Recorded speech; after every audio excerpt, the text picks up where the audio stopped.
Messages और बहुत सारे लोगों से बात चली हमारी, तो बात ये आ रही है कि मौलाना साद साहब के ताल्लुक से लोगों का कहना आ रहा है कि दारुल ने अहले सुन्नत से खारिज होने का फतवा दिया है।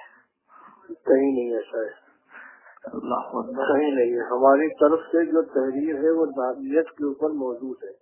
दारुल का आप नेट खोलिए, एक तहरीर जारी की गई जो शुरू में, उसके अलावा दारुल की तरफ से कोई तहरीर जारी नहीं की गई है जी। और ये 1-1.5 महीना पहले उसको पढ़ लीजिए। पूरे तहरीर में कहीं ये लफ्ज नहीं कि वह जमात से खारिज कर दिए गए।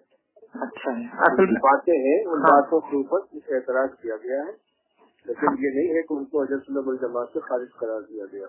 मैसेजेस और बहुत सारे लोगों से बात चली हमारी, तो बात ये आ रही है कि मौलाना साद साहब के ताल्लुक से लोगों का कहना आ रहा है कि दारुल ने अहले सुन्नत से खारिज होने का फतवा दिया है।